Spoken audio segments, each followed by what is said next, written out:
Cricket का चौधरी, जुए का भी डॉन। कप्तान MS धोनी और सुरेश रैना समेत आधी भारतीय टीम स्पॉट फिक्सिंग के कीचड़ में लथपथ। IPL तहकीकाती कमीशन की धमाकेदार रिपोर्ट।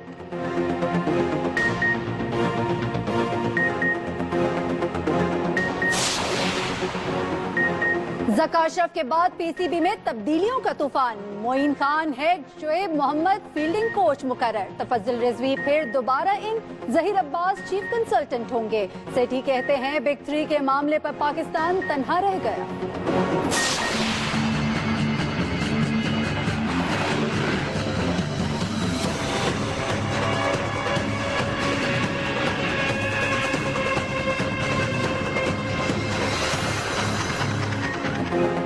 पेशावर में सिनेमाघर फिर निशाने पर। पहले पिक्चर हाउस में दहशत की पिक्चर चली, आज शमा सिनेमा में 11 जिंदगियों की शमा गुल। तालिबान की मजम्मत, इजहार लाताल्लुकी।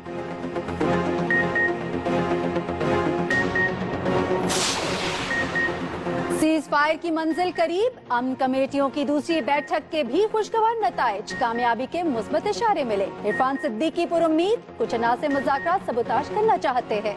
समीउल हक को थोड़ी सी तशवीश, हुकूमती नुमाइंदों ने वज़ीर आज़म को पेशरफ्त से आगाह कर दिया।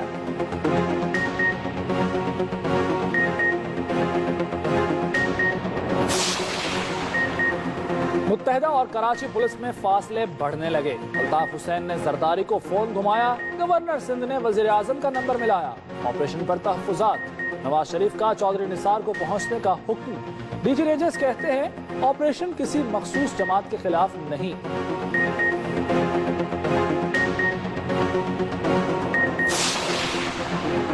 फौज और सिविल ब्यूरोक्रेसी के दर्जनों अफसरान के लिए मुबारक दिन। 29 ब्रिगेडियर्स की मेजर जनरल के ओहदों पर प्रमोशन। DMG के 45 अफसर ग्रेड 21 और 25 ग्रेड 20 में दाखिल।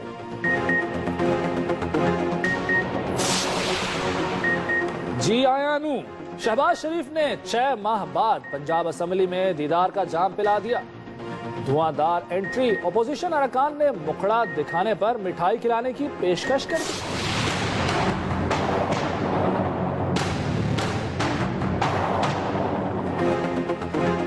एबटाबाद ऑपरेशन के बाद अमरीकी फौज की पाकिस्तान में एक और खड़ाक की तैयारियां।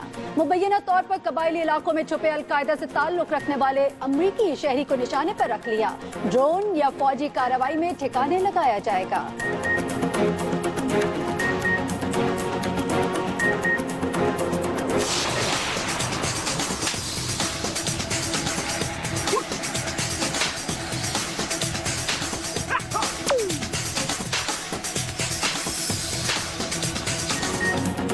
लव मैरिज का भूत बड़ा सियाना निकला। लाहौर हाई कोर्ट के बाहर लड़के और लड़की वालों का पेचा पड़वा दिया। सास ने दूल्हे को सलामी में थप्पड़ों से नवाजा। दुल्हन ने अदालत को कहा कबूल है तो जान छूटी।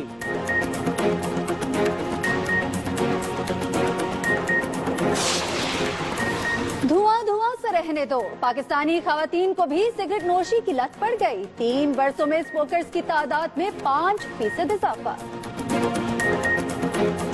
पर्दे में रहने दो, पर्दा ना उठाओ, पर्दा जो उठ गया तो फिर खुल जाएगा।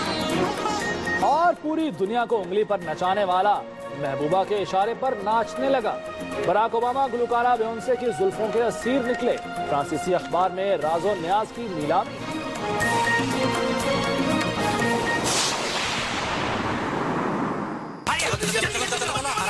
आराम से देख के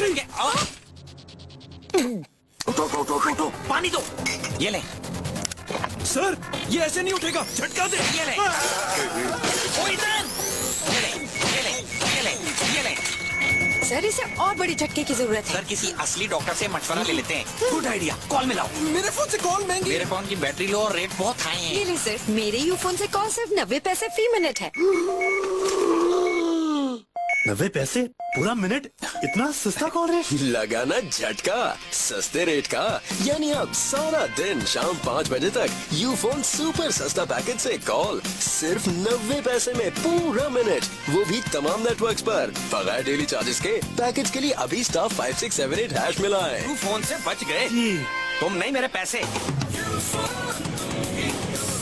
क्या हुआ डॉक्टर साहब? कुछ नहीं, चश्मा साफ कर रहा हूँ।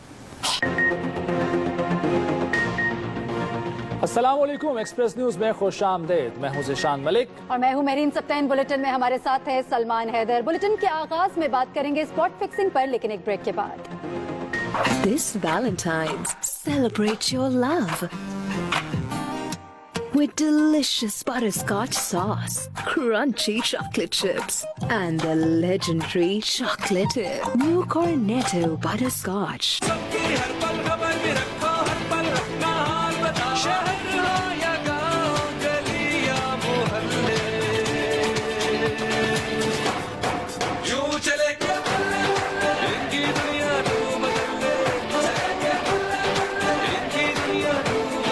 फेसबुक ही नहीं बल्कि ट्विटर, व्हाट्सएप और विकिपीडिया मुफ्त चलाना है तो बस एक कोड ही तो मिलाना है। अभी *114*5# मिलाएं और बल्ले बल्ले करते जाएं। यूं चले क्या इनकी दुनिया।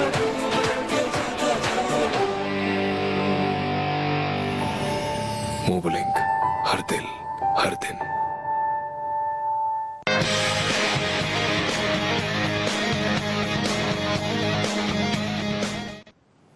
हम करें तो खराब और आप करें तो सवाब। जी हां, भारतीय कप्तान महेंद्र सिंह धोनी और सुरेश रैना समेत 6 भारतीय खिलाड़ी स्पॉट फिक्सिंग में मुलव्वस निकले। भारतीय जवारी ने आखिरकार भांडा फोड़ दिया।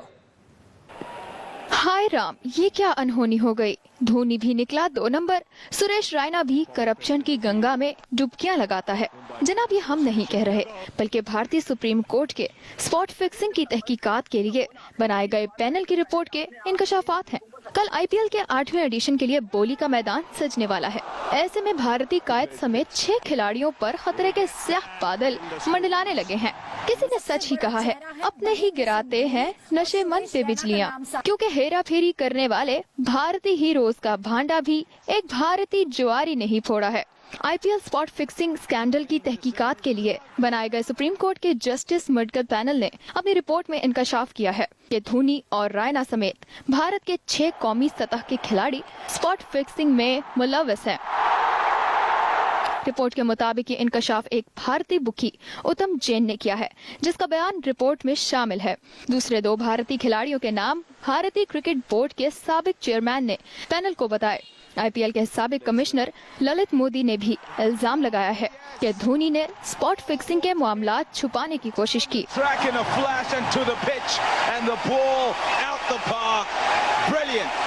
आईसीसी 70% रेवेन्यू देने वाले भारत के खिलाफ कोई एक्शन लेने पर पहले भी तैयार नहीं थी। अब तो खैर से बिग 3 ड्रामे के बाद भारत वैसे ही आईसीसी का करता धरता बन चुका है, यानी कि अब मामला कुछ हुनते मौजा वाला है।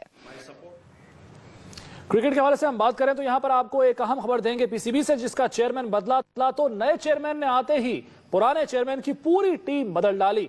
ज़कात शरीफ की तरफ से लगाए गए चीफ सिलेक्टर आमिर सोहेल, फारिग, बासित अली और मोहम्मद इलियास को भी घर की राह दिखा दी गई, जबकि मोइन खान पर किस्मत मेहरबान है और दोबारा हेड कोच उन्हें मुकर्रर कर दिया गया है। जी हाँ, जहीर अब्बास बताया जा रहा है कि चीफ कंसल्टेंट मुकर्रर हुए हैं। एक बार फिर आपको बताएं कि पीसीबी का चेयरमैन बदल गया, जिसके साथ ही पुराने चेयरमैन की पूरी टीम बदल दी गई। यूसुफ अंजुम हमारे साथ मौजूद है, उनसे मजीद जानते हैं। जी यूसुफ अंजुम, बताइएगा मजीद क्या क्या तब्दीलियां हुई हैं और क्या क्या मुतवक्के हैं? जी महरीन, आज पीसीबी की मैनेजमेंट कमेटी का पहला इजलास हुआ, जो तकरीबन 5 घंटे तक पंजाब स्टेडियम लाहौर में जारी रहा। ज़कात शरीफ दौर के सिर्फ एक फैसले को तब्दील नहीं किया गया, जो कि मैनेजर के हवाले से जाकिर खान को एशिया कप T20 के लिए उन्होंने बरकरार रखा। इसके अलावा जितने भी फैसले थे उन सबको कलअदम करार देते हुए जो तकरीरें की गई थी उनको खत्म कर दिया गया है। इसमें सबसे बड़ा धक्का जो हाल ही में बनाया गया डायरेक्टर गेम डेवलपमेंट और चीफ सिलेक्टर आमिर सोहेल को पहुंचा है, जिनके बारे में तो पीसीबी ने आज ये अपना दावा किया कि उनको कोई लेटर ही जारी नहीं किया गया था। जब हमने ये एतराज किया, मीडिया ने कहा कि उनको तो बकायदा उसके हवाले से प्रेस रिलीज जारी की गई थी, तो उन्होंने कहा कि हाँ प्रेस रिलीज जरूर जारी की गई थी, लेकिन क्योंकि अखबार में इश्तिहार नहीं दिया गया था, जो रूल्स थे सर्विस रूल्स पीसीबी के उनको फॉलो नहीं किया गया, इसलिए उनको अब फारिग कर दिया गया है। वो किसी अब ओहदे पर नहीं। उनके अलावा चीफ सेलेक्टर जो वुमेन्स टीम और जूनियर टीम थे मोहम्मद इलियास, उनको भी फारिग कर दिया गया, जबकि बासतरी को जिनको रीजनल अकेडमी कराची का हेड कोच बनाया गया था उनको भी ओहदे से फारिग कर दिया गया है। इसके अलावा जो नजम सेठी ने के दौर में उनकी हिमायत करने पर कानूनी मशीर तफज़्ज़ुल रिजवी को मुअत्तल किया गया था, उनको आज दोबारा बहाल कर दिया गया है। जबकि मोइन खान जो हमेशा नजम सेठी के फेवरेट रहे उनको दोबारा हेड कोच की जिम्मेदारियां सौंप दी गई हैं। उससे पहले टीम के साथ मैनेजर के तौर पर काम कर रहे थे। जी अच्छा यूसुफ, ये कहा था नजम सेठी साहब ने कि ज़का अशरफ के दौर में जो जो अच्छे फैसले किए गए वो बरकरार रखे जाएंगे, लेकिन इन तमाम तब्दीलियों से ऐसा कुछ तो नजर नहीं आता। जी बिल्कुल, ये तो सब कहने की बातें होती हैं कि आने वाले के लिए ये ख्यालत का इजहार किया जाए, लेकिन मजमूई तौर पर पाकिस्तान क्रिकेट बोर्ड का हाल ऐसा ही है कि जो भी नया चेयरमैन आता है वो अपनी टीम लेके आता है, और ऐसा ही सलूक आज नजम सेठी ने ज़का अशरफ के साथ किया। उनके दौर में जितने भी फैसले थे उन सबको उन्होंने कालेदम करार देते हुए अपनी नई तब्दीलियां कर दी हैं। जी बहुत सी तब्दीलियां और भी मुतवक्किल। यूसुफ अंजुम, आपने अपडेट किया, बहुत शुक्रिया। और अब बात कर लें पेशावर ब्लास्ट की। पेशावर में शम्मा सिनेमा के अंदर शो के दौरान धमाके से 12 अफराद जाँ बहक और 22 जख्मी हो गए। इस सिलसिले में पेशावर से जहांगीर शहजाद ने एक रिपोर्ट तैयार की है, आइए आप भी देख लें।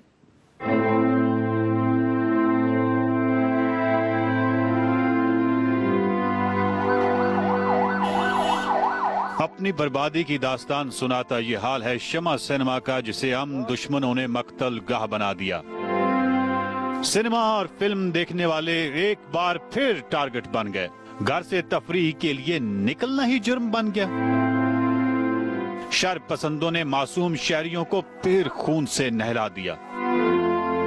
फूलों के शहर में दिल दहला देने वाला ये अफसोसनाक वाकया पहली बार नहीं हुआ। शरपसंदों ने गुजरे हफ्ते भी एक सिनेमा में मौत का यही खेल खेला था। जीटी रोड के करीब वाक़ा शम्मा सिनेमा आज उस वक्त धमाकों से गूंज उठा जब 50 से 60 अफराद फिल्म देख रहे थे। सिनेमा में पश्तो फिल्म जमा अरमा का शो जारी था। 3 बजे शुरू होने वाली फिल्म अपने इख्तिताम की तरफ बढ़ रही थी, लेकिन इससे पहले ही हम दुश्मन अपना वार कर गए और 3:45 बजे के करीब 3 धमाके कर डाले, जिसके बाद हर तरफ शोर शराबा और चीखों पुकार थी। लोग अपनी जान बचाने के लिए दीवानावार भागते रहे। जो ही मैं निकला हूँ तो यहाँ से थोड़ा बहुत धुआं निकल रहा था, फिर दूसरी ब्लास्ट हुई, फिर तीसरी ब्लास्ट हुई, फिर मैंने दौड़ लगाई। यहाँ पे जब नीचे उतरा हूँ तो धुआं ही धुआं था। उसके बाद जो है मैंने जख्मियों को उठाना शुरू कर दिया। जब अंदर गया हूँ तो बिल्कुल ब्लैकआउट थी। एक मिनट, तकरीबन 1 मिनट गैप था उसमें दरमियान में, तो हम ये समझ रहे थे कि धमाके सिटी में हो चुके हैं। तो जब हम बाहर निकले तो इधर 2-4 बंदे ऐसे थे जो मतलब खून की आलूद थे। धमाके के बाद पुलिस और इमदादी टीमें हादसे के मकाम पर पहुंच गईं। जख्मियों को लेडी रीडिंग अस्पताल मुंतकिल कर दिया गया, जहां बाज की हालत तशवीशनाक है। अस्पताल में इमरजेंसी नाफिज करके तमाम पैरामेडिकल स्टाफ को भी तलब कर लिया गया। रेस्क्यू का काम तमाम मुकम्मल हो चुका है। इनसाइड कोई भी विक्टिम नहीं है। हमारे लड़कों ने सर्च ऑपरेशन कर लिए, कोई भी मजीद डेड बॉडी या इंजर्ड इसमें मौजूद नहीं है। पुलिस के मुताबिक धमाके दस्ती बमों से किए गए। हमें जो शवाहिद BDS और BDU की यूनिट ने इकट्ठी की है, जिसके मुताबिक 3 चाइना मेड हैंड ग्रेनेड थे जिससे ये ब्लास्ट हो चुकी है। इससे पहले 2 फरवरी को भी सिनेमा रोड पर वाक़या पिक्चर हाउस सिनेमा में शो के दौरान ही धमाका हुआ था, जिसमें 5 अफराद जाँ बहक हो गए थे। Jahangir Shahzad, express news, Peshawar. और हुकूमत और तालिबान के दरमियान मुज़ाकरात में किस हद तक पेशरफ्त हुई है, इस बारे में भी आपको बताते हैं। तालिबान और हुकूमती कमेटी का इस्लामाबाद में गैर रस्मी इजलास हुआ। हुकूमती कमेटी ने अब तक के मामलात को मुस्बत करार दिया, जबकि मौलाना समीउल हक ने कहा कि पहली तरजीह फायर बंदी ही होगी। हुकूमती कमेटी ने बाद अज़ां वज़ीर आज़म को मुलाकात के हवाले से भी ब्रीफ किया।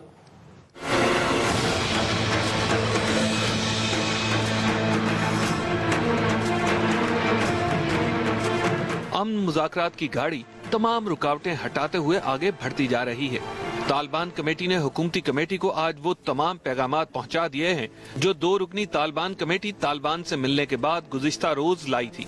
आज दोनों कमेटियों की मुलाकात पहले तो खुफिया रखी गई, लेकिन कुछ देर बाद पता चला कि मुलाकात हुकूमती कमेटी के रुकन मेजर रिटायर्ड आमिर के घर इस्लामाबाद पर हुई है। वैसे प्रॉब्लम किसी तरफ से नहीं उठाए गए कि वो हमारे इस मुज़ाकरात के अमल को सबूदार कर सकेंगे या रुकावट पैदा कर। अलबत्ता फिजा और पुरअमन माहौल बनाने के लिए दोनों के यहाँ ये तजवीज़ है फायरबंदी की, तो आगे चलकर इस पर भी बात होगी और इंशाअल्लाह जल्द इसकी नौबत आ जाएगी। उधर मुज़ाकराती कमेटियों की मुलाकात जारी थी तो इधर पेशावर में धमाका हो गया।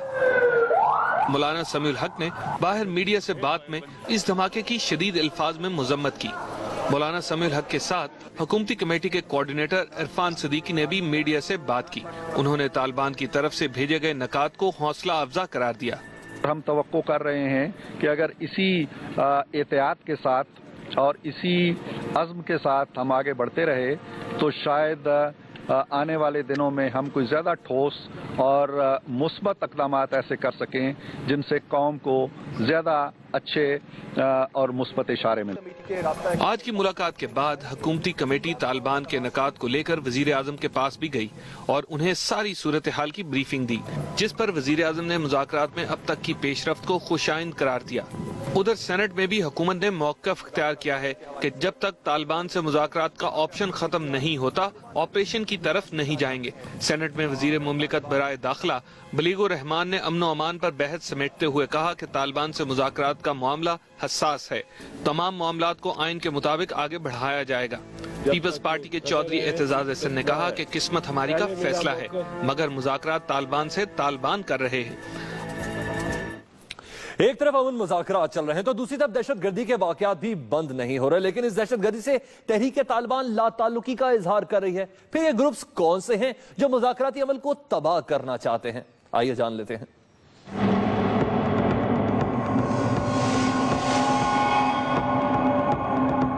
सुलह और लड़ाई एक साथ, जहां एक तरफ तालिबान के साथ मुज़ाकरात की धूम मची है, वहीं दहशतगर्दी इनमें खूब बदमज़गी पैदा कर रही है। आज भी एक तरफ इस्लामाबाद मुज़ाकरात जारी थे और दूसरी तरफ पेशावर सिनेमा में कई मासूम खून में नहा गए। जब से तालिबान और हुकूमती कमेटियों की बाकायदा मुलाकातें शुरू हुई हैं, पेशावर में ये दूसरा खूनी वाक़या है जिसने तबाही मचा दी। इससे चंद रोज पहले भी पेशावर ही के एक सिनेमा में होने वाले धमाके ने मुज़ाकराती अमल पर कई सवालात खड़े कर दिए थे कि एक तरफ सुलह है और दूसरी तरफ ये कौन लोग हैं जिन पर दोस्ती की दावत का कोई असर ही नहीं हो रहा। और अगर ऐसा ही होना है तो फिर हुकूमत सुलह क्यों कर रही है? हुकूमत को पता होना चाहिए या उनको पता होना चाहिए, इसलिए कि वही दो ताकतवर कुव्वतें हैं जो कि इस किस्म की चीजें करती हैं या करवाती हैं, या उनको पता होना चाहिए। तो क्या कोई गायबाना तो नहीं कोई कर रहा है? आज फिर से एक तरफ तालिबान के साथ मुज़ाकरात की कामयाबी की तवक्को जाहिर की जा रही थी और दूसरी तरफ जख्मियों को अस्पताल ले जाने वाली एम्बुलेंसेस शोर मचा रही थी। तहरीक तालिबान पाकिस्तान, जिनके साथ मुज़ाकरात का अमल जारी है, उन्होंने आज के धमाके समेत पिछले कुछ दिनों में होने वाले दहशतगर्दी के वाक़यात के साथ लाताल्लुकी का इजहार भी किया है। लेकिन इसके साथ साथ कुछ ग्रुप्स ने बाकायदा इनकी जिम्मेदारी भी कबूल की थी। तालिबान की तरफ से मुस्बत जवाब मिलने की खबरें भी आ चुकी हैं, लेकिन इन खबरों के साथ ये बम्बार कैसे और क्यों आ रहे हैं? दहशतगर्दी और दोस्ती का अमल मजीद कितना साथ साथ चलता है, इसका तो पता नहीं, लेकिन ये सूरत हाल मुज़ाकराती कमेटियों के लिए मजीद मुश्किलात पैदा करती दिखाई दे रही है। और एमक्यूएम ने हुकूमत से 24 घंटों में लापता कारकुनान को मंजर आम पर लाने का मुतालबा कर दिया है। अरकान राबिता कमेटी का कहना है कि रियासती इदारे जुल्म जबर का सिलसिला बंद करे, वरना नताइज खतरनाक होंगे। अमन की पॉलिसी को कमजोर न समझा जाए। तफसीलात नईम खानजादा से। एमक्यूएम के कारकुन मोहम्मद आदिल की नमाज जनाजा नॉर्थ कराची में अदा कर दी गई, जिसके लिए एमक्यूएम के सीनियर रहनुमा भी मौजूद थे।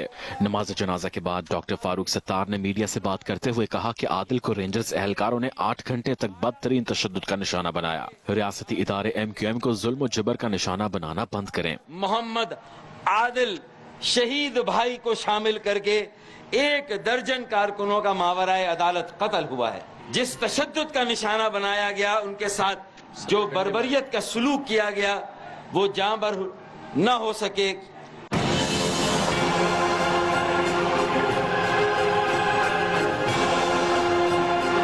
एमक्यूएम और कराची पुलिस के दरमियान जारी महाजराई में हर गुजरते दिन के साथ शिद्दत आती जा रही है। इसी मामले को लेकर गवर्नर सिंध इशरत रबात ने वजीर आजम नवाज शरीफ से टेलीफोनिक राब्ता किया, जिसके बाद वजीर आजम ने चौधरी निसार को कराची पहुंचने की हिदायत की। गवर्नर सिंध ने कराची में अमन अमान की सूरत हाल पर डीजी रेंजर से भी मुलाकात की। इस मुलाकात में ये बात वाज़ेह की गई कि टारगेटेड एक्शन किसी सियासी जमात या इकाई के खिलाफ नहीं।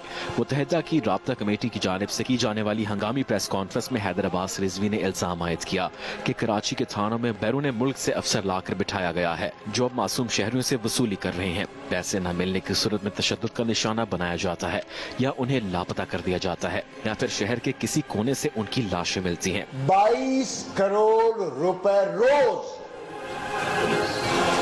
पुलिस कराची के अवाम से भत्ता वसूल करती है। कराची शहर में ऐसा लगता है कि ये शहर ठेके पे दिया गया है लॉ एंड ऑर्डर की सूरत हाल से।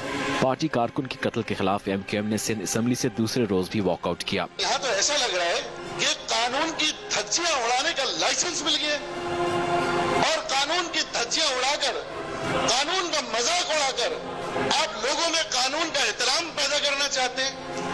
तो ये कौन सी पुलिसिंग है? ये कौन से कानून नाफिज करने वाले कवानीन है हमारे पास? उधर सिंध हाई कोर्ट ने MQM के कारकुन फहद अजीज पर तशद्दुद से मुतालिक दरख्वास्त पर 15 रोज में मेडिकल रिपोर्ट और रोजनामचा पेश करने का हुक्म दिया है। दरख्वास्त गुजार के वकील कहते हैं कि पुलिस ने फहद अजीज को उनकी शादी वाले रोज हिरासत में लेकर उन पर तशद्दुद किया। अदालत में फहद अजीज पर तशद्दुद की तस्वीर भी पेश की गयी। अदालत ने 15 रोज में तलबी रिपोर्ट और रोजनामचा तलब करते हुए समाअत मुलतवी कर दी। Chief justice Sindh high court ने फहद अजीज और उसके घर वालों को हिरासत न करने का हुक्म भी दिया। Naeem Khanzada, express news, Karachi. IG Sindh police Shahid Nadeem Baloch ने MQM की तरफ से कराची पुलिस पर यौमिया 22 करोड़ रुपए भत्ता लेने के इल्जामात को मुस्तरद करते हुए सबूत मांग लिए। उसमें कुछ नालायकी पुलिस के सबॉर्डिनेट्स की थी जिसका मैंने उस दिन एक्शन लिया, उनको सस्पेंड किया और DIG एक हैं जिनको नॉमिनेट किया है इसमें, वो इसकी इंक्वायरी कर रहे हैं और मैं वापस जाके वो इंक्वायरी रिपोर्ट जैसी आती है तो उस पर हम अकॉर्डिंगली एक्शन लेंगे। और जहाँ तक फाद का ताल्लुक है, चूँकि उसकी कंडीशन ऐसी थी तो इस वजह से फिलहाल हमने उसको उसकी गिरफ्तारी को डेफर किया। और MQM की राबिता कमेटी ने वज़ीर आज़म और चीफ ऑफ आर्मी स्टाफ को खत लिखकर अपनी मुश्किलात और तहफ़्फ़ुज़ात से आगाह कर दिया है और कहा है कि शोबा ख़वातीन की जिम्मेदारान और कारकुनान के बारे में मालूमात हासिल करने का नोटिस लिया जाए। MQM एलामिया के मुताबिक खत में कहा गया है कि गैर जानिबदाराना तहकीकात कराई जाए कि ख़वातीन कारकुनान की फहरिस्तें किसके हुक्म और किन मकासद के तहत तैयार कराई जा रही हैं। राब्ता कमेटी ने कहा है कि कराची में अगवा बराए तावान, डकैतियों और गाड़ियां छीने जाने की वारदातें आसमान से बातें कर रही हैं। कलदम तंजीमें पुलिस एहलकारों के कत्ल की जिम्मेदारी कबूल कर रही हैं। उनके खिलाफ कार्रवाई की बजाय पुलिस और रेंजर्स के इंटेलिजेंस विंग के एहलकार महाजर बस्तियों में जाकर बेगुनाह अफराद तक को तंग कर रहे हैं। मुहिब वतन महाजरों को दीवार से लगाना मुल्क व कौम के मुफाद में नहीं है। और उसके बाद पुलिस ने और यहाँ पर आपको असगर खान केस के हवाले से अहम अपडेट दे। आला शख्सियात मुलव्वस होने पर FIA एक बंद गली में फंस कर रह गई है। एक तरफ इंक्वायरी टीम MQM के कायद अल्ताफ हुसैन को तलब करने पर शशोपंच का शिकार है तो दूसरी जानिब यूनुस हबीब ने नवाज शरीफ से मुतल्लिक अपना बयान ही बदल लिया है। मजीद बात करेंगे हमारे नुमाइंदे सुहेल चौधरी से। सुहेल चौधरी, मजीद अपडेट कीजिए।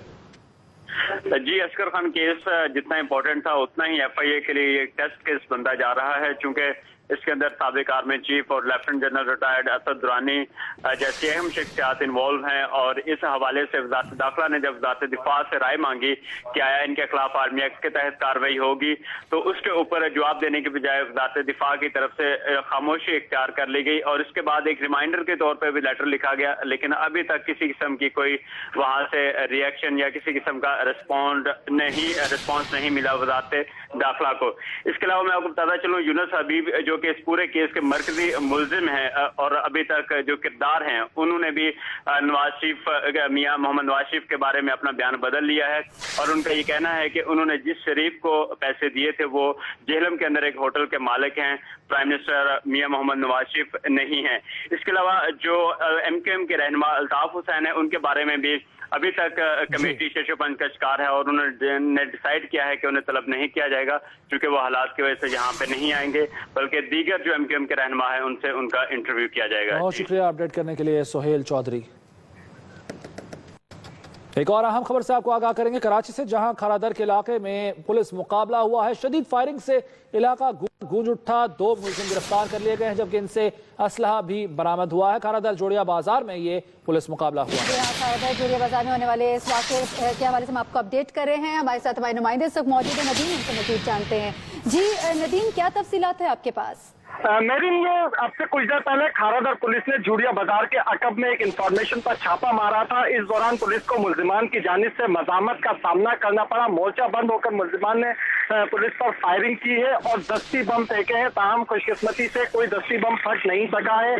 पुलिस ने जवाबी फायरिंग के बाद 2 मुल्जिमान को गिरफ्तार कर लिया है, जबकि जो दीगर मुल्जिमान हैं उनके साथियों की तलाश में पुलिस की मजीद नफरी को तलब कर लिया गया है। और इस वक्त पुलिस ने जूड़िया बाजार के अतराफ की तमाम गलियों को घेरे में ले लिया है ताकि जो मुल्जिमान के दीगर साथी हैं उन्हें गिरफ्तार किया जा सके। अब तक जो पुलिस को इसमें इनकाउंटर के दौरान कामयाबी मिली है, उसके नतीजे में 2 मुल्जिमान को पुलिस ने गिरफ्तार किया है, जिनके कब्जे से 2 पिस्तौल मुलजिम गिरफ्तार हुए हैं, इनके कब्जे से असलहा बरामद हुआ है। नदीम खान, आपने अपडेट किया, बहुत शुक्रिया। वज़ीर आला पंजाब शहबाज शरीफ 6 माह बाद पंजाब असम्बली में आए तो अपोजिशन ने खुशी में मिठाई खिलाने की पेशकश कर दी। वज़ीर आला ने हमेशा की तरह एक बार फिर अवामी अंदाज में खिताब किया। 2 मंसूबे हुकूमत पंजाब खुद लगाएगी और लगा कर दिखाएगी। मुझे खुदा की कसम अपना कोट भी बेचना पड़ा तो मैं लगाऊंगा और पंजाब में आएंगे।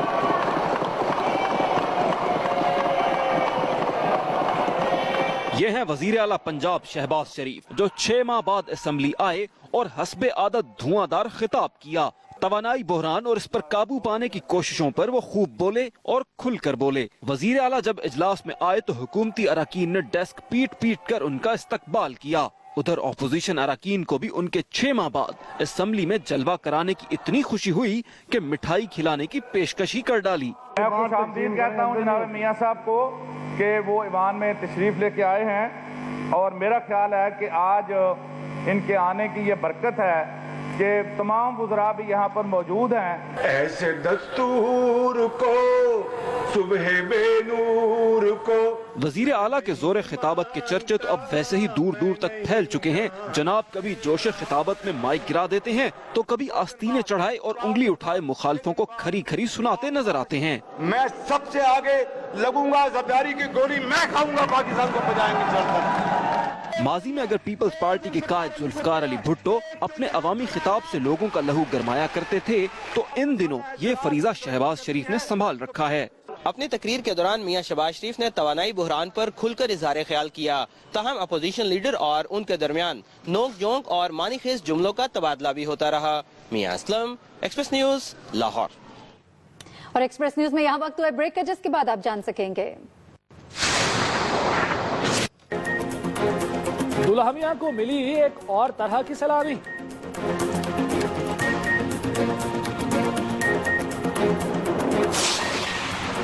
ओबामा साहब इश्क और मुश्क छुपाए नहीं चुपते।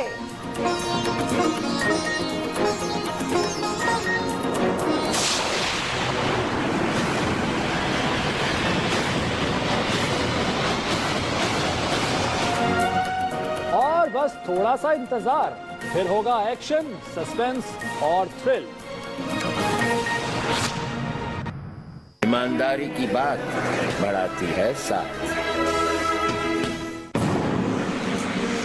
Now, be the first and be the fastest. With voice Octa-Core X5, the Octa-Core pioneer in Pakistan, by United Mobile. This Valentine's, celebrate your love with delicious butterscotch sauce, crunchy chocolate chips, and the legendary chocolate tip. New Cornetto Butterscotch.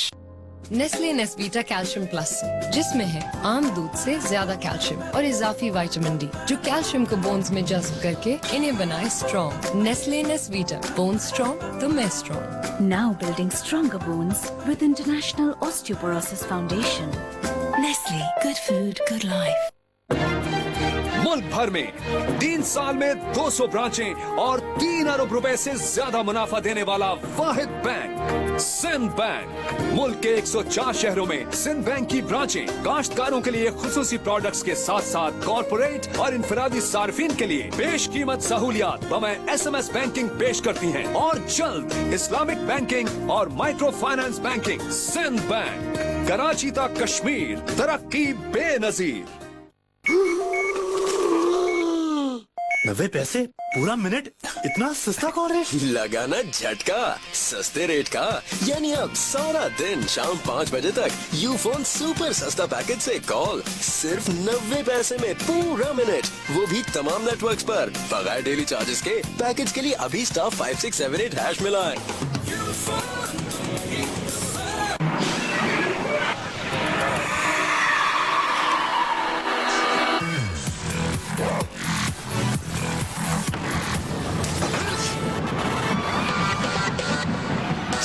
देश का झटका। बर्तन धोने की recipe याद है ना? 1 चम्मच विम जेल खोलो, 1 दिन के सारे बर्तन धो लो। और महीने भर के बर्तनों के लिए महीने भर के बर्तनों के लिए इतना क्या सोच रही हो? 30 चम्मच वाला विम जेल मंथली पैक सिर्फ 75 रुपए में। 30 चम्मच वाला विम जेल मंथली पैक सिर्फ 75 रुपए में। ईमानदारी की बात बढ़ाती है साथ।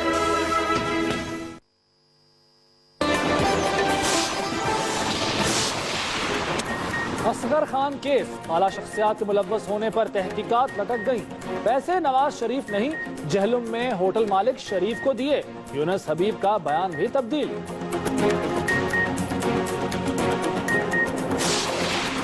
वज़ीर आला सिंध सैयद कायम अली शाह कहते हैं पुलिस पर हमले एक्शन का रिएक्शन है, टारगेटेड ऑपरेशन किसी सूरत नहीं रुकेगा।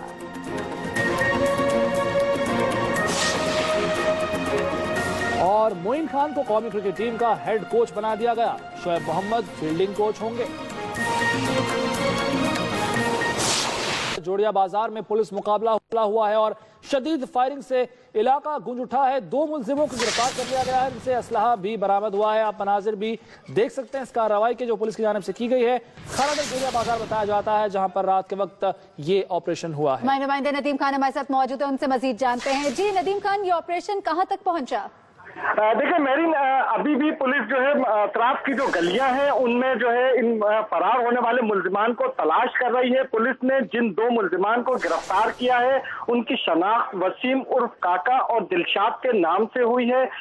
पुलिस का ये कहना है कि वसीम उर्फ काका लियारी गैंगवार के खतरनाक मुल्जिम राशिद उर्फ रेखा का छोटा भाई है, जो कराची पुलिस को अगवा बराए तावान और कत्ल समेत संगीन जराइम के दर्जनों मुकदमात में मतलूब है।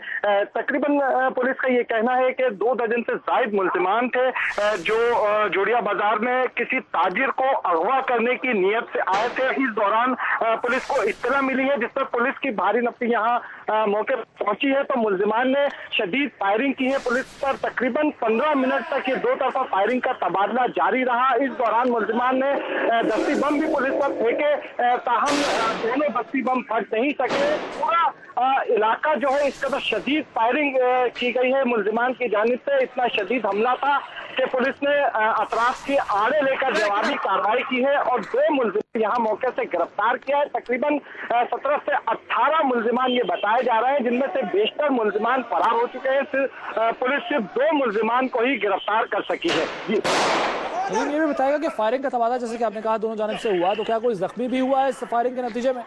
देखिए खुशकिस्मती से इस फायरिंग के तबादले में कोई भी जानी नुकसान नहीं हुआ, क्योंकि पुलिस को ये इंफॉर्मेशन थी कि मुल्जिमान जो है वो जदीद असलहे से लेस हैं। इसी वजह से पुलिस ने खासी हिकमत अमली इख्तियार की, जिसकी वजह से पुलिस को किसी किस्म का जानी नुकसान का सामना नहीं करना पड़ा। लेकिन इससे पहले हमने ये देखा है कि जो पुलिस रेड करती है जिसमें जल्दबाजी में नुकसान उठाना पड़ता है, लेकिन इस कार्रवाई के दौरान पुलिस ने खासी हमने वो देखा कि सेफ रहते हुए पुलिस ने कार्रवाई की है और कामयाबी से 2 मुल्जिमान को गिरफ्तार किया है, जिनके कब्जे से बम भी बरामद किए गए हैं। बम डिस्पोजल स्क्वाड का अमला जो है वो तलब कर लिया गया है और वो जो दोनों बम है उन्हें नाकारा बनाने की कोशिशें कर रहा है।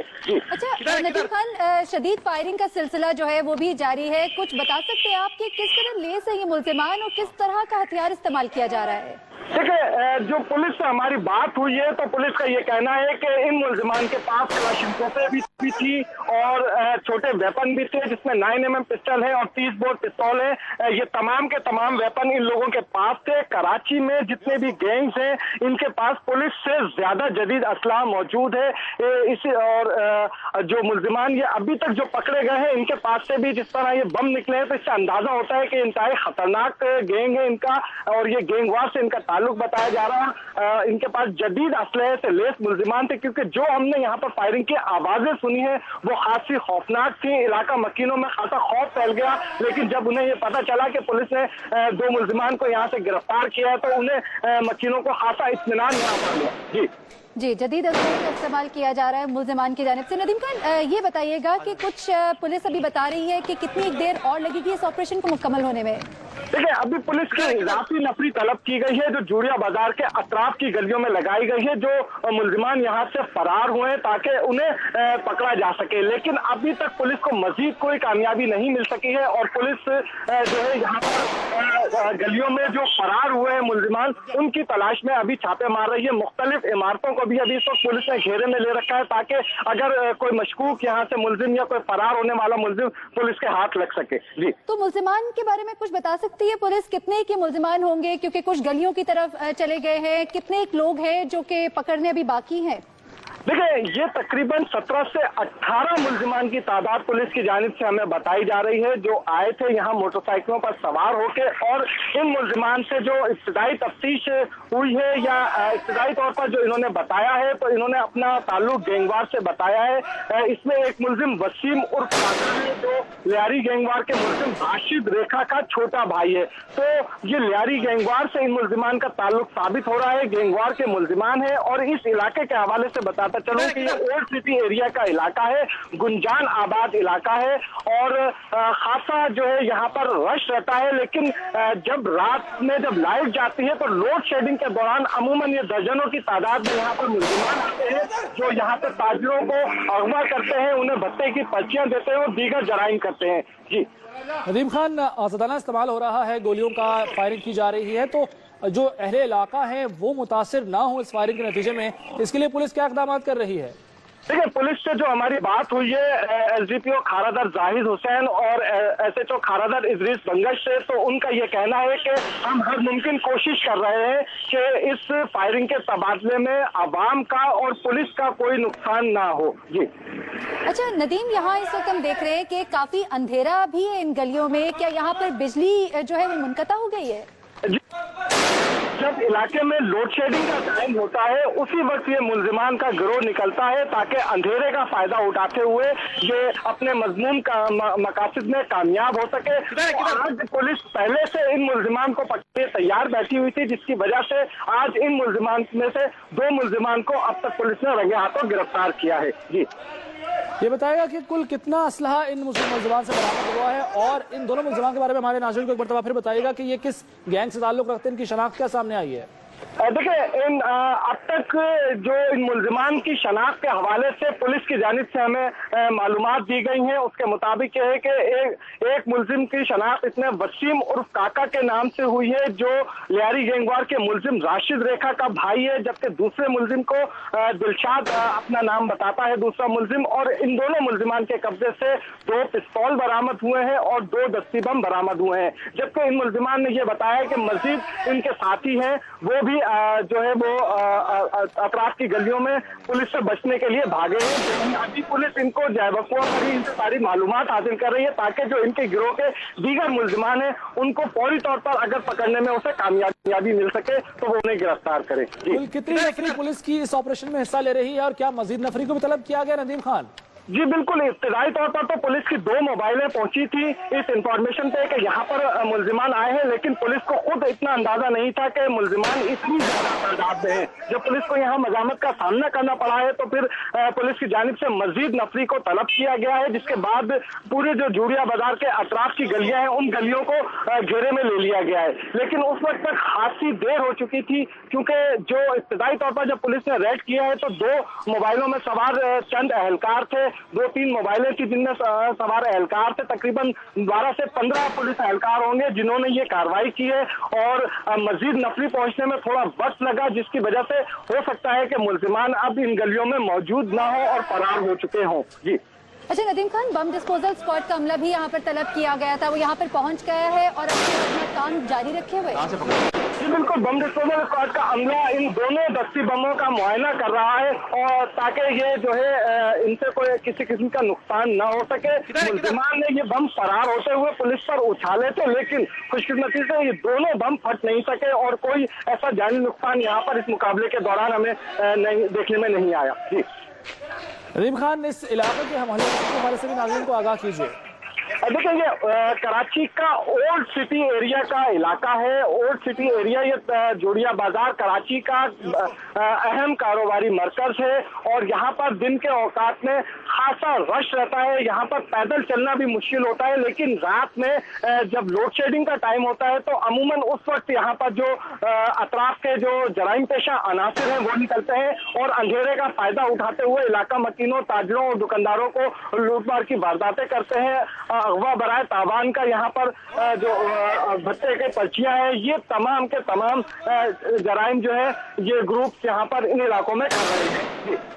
जी नदीम खान हमारे साथ ही रहे। नाज़रीन को हम जरा बताते चले, यहाँ टेलीविजन स्क्रीन पर दाएं जानिब जो मनाजिर आप देख रहे हैं ये वो 2 मुल्जिमान हैं जिन्हें के गिरफ्तार किया गया। इनसे जदीद असलहा भी बरामद हुआ, इस वक्त थाने के अंदर है। और बाएं जानिब स्क्रीन पर जो आप मनाजिर देख रहे हैं वो इस ऑपरेशन के मनाजिर है। खारादर जुड़िया बाजार में पुलिस मुकाबला, शदीद फायरिंग से ये इलाका गूंज उठा है। इस वक्त पुलिस का ऑपरेशन जो कि काफी देर से जारी है और मजीद जो मुल्जिमान है इस गिरोह के जो मजीद अराकीन है उनको पकड़ने की कोशिश की जा रही है।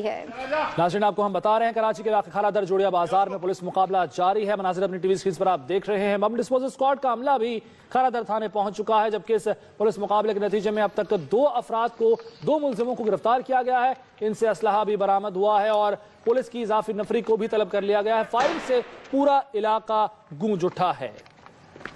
कराची के इलाका खारादर, यहाँ पर ऑपरेशन के मनाजिर आप देख रहे हैं। इस वक्त काफी फायरिंग जो है वो हो रही है, इलाका जो है फायरिंग की आवाज से गूंज रहा है और पुलिस की मजीद नफरी भी यहाँ पर तलब कर ली गई और इसके अलावा यहाँ पे बम डिस्पोजल स्क्वाड को भी बुलाया गया। और इन मनाजिर में आप देख सकते हैं किस तरह से जोरों शोर से फायरिंग जो है दोनों तरफ से हो रही है। बुलेटिन में शामिल करें कुछ मजीद खबरें भी एक ब्रेक के बाद। हमारे साथ रहिए।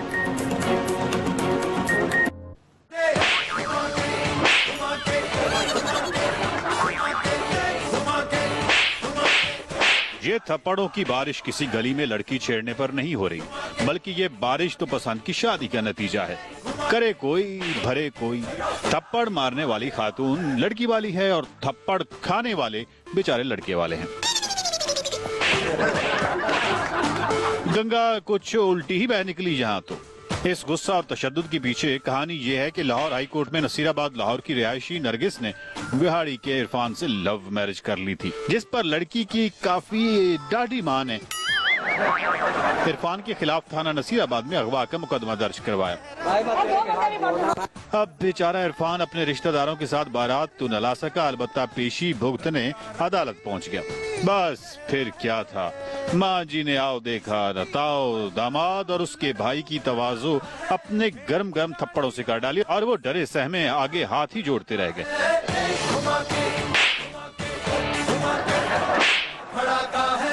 लड़की की मां ने इल्जाम लगाया कि उसकी बेटी की उम्र 13 बरस है और इरफान ने उसे बहला फुसला कर शादी की है।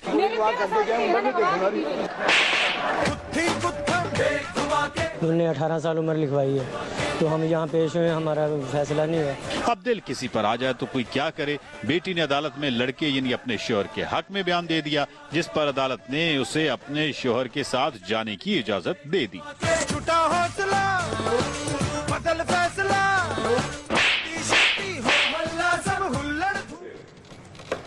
और आर्मी चीफ जनरल राहील शरीफ ने 25 ब्रिगेडियर्स को मेजर जनरल के ओहदे पर तरक्की दे दी। तरक्की पाने वालों में ब्रिगेडियर हसनात, brigadier Azhar Saleh, brigadier Abdullah Dogar, brigadier Abid Mumtaz, brigadier Shahid Kayani, brigadier Asif शामिल हैं। Brigadier Aziz, brigadier Hamood, brigadier Jamil, brigadier Moazzam, brigadier Farhan, brigadier Shahzad Naeem को भी तरक्की दे दी गई। ब्रिगेडियर माजिद, ब्रिगेडियर आमिर अब्बासी और दीगर भी तरक्की पाने वालों में शामिल हैं।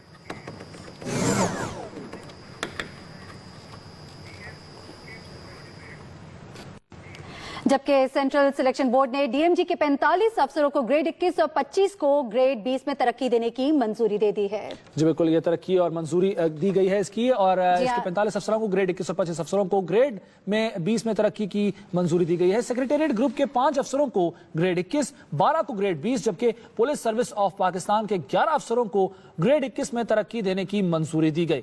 इंफॉर्मेशन ग्रुप के 2 अफसरों को ग्रेड 21 में तरक्की दी जाएगी, जिसकी सिलेक्शन बोर्ड ने मंजूरी दे दी है। पोस्टल सर्विस के 4 अफसरों को ग्रेड 20 में तरक्की की मंजूरी दी गई है। आलमी मंजरनामे पर एक नजर डालेंगे voice of America news minute में।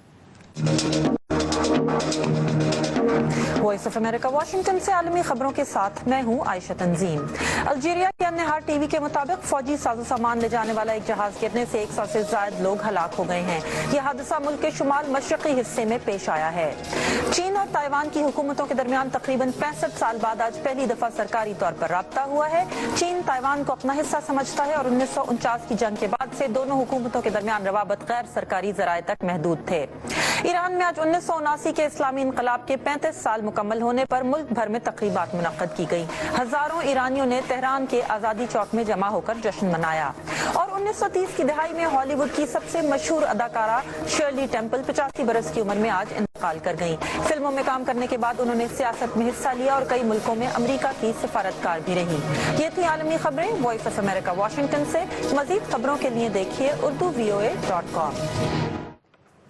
अगर बढ़ी हुई तो उनकी बात करें तो आमतौर पर जहन में फौरन पुलिस एहलकार आते हैं, मगर नई तहकीक ने साबित किया है कि कुछ और लोग भी मोटापे का शिकार हो रहे हैं। उन्हीं के बारे में बता रहे हैं सलमान हैदर।